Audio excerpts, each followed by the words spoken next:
হযরত মুগিরা ইবনু শুবা রাদিয়াল্লাহু আনহু হতে বর্ণিত, রাসূলুল্লাহ সাল্লাল্লাহু আলাইহি ওয়াসাল্লাম বলেন, একবার মূসা আলাইহিস সালাম তার প্রতিপালককে জিজ্ঞেস করেছিলেন, জান্নাতে সবচেয়ে নিম্ন স্তরের লোকটি কে হবে?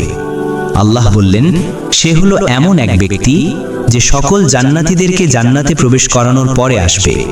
তাকে বলা হবে, জান্নাতে প্রবেশ করো। সে বলবে, হে প্রতিপালক, তা কিরূপে হবে? জান্নাতীগণ তো নিজ নিজ আবাসের অধিকারী হয়ে গেছেন, তারা তাদের প্রাপ্য নিয়েছেন। তাকে বলা হবে, পৃথিবীর কোনো সম্রাটের সাম্রাজ্যের সমপরিমাণ সম্পদ নিয়ে কি তুমি সন্তুষ্ট হবে? সে বলবে, হে প্রভু, আমি এতে খুশি। আল্লাহ বলবেন, তোমাকে উক্ত পরিমাণ সম্পদ দেওয়া হলো, সাথে দেওয়া হলো আরও সমপরিমাণ, আরও সমপরিমাণ, আরও সমপরিমাণ, আরও সমপরিমাণ, আরও সমপরিমাণ।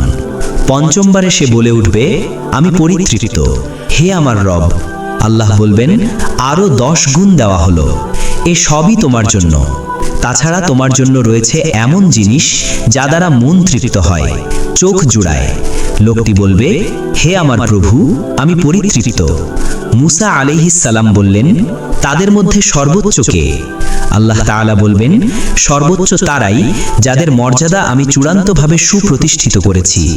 তাদের জন্য এমন জিনিস রেখেছি যা কোনো চক্ষু কখনো দেখেনি, কোনো কান কখনো শুনেনি, কারো অন্তরে কখনো কল্পনায়ও উদয় হয়নি।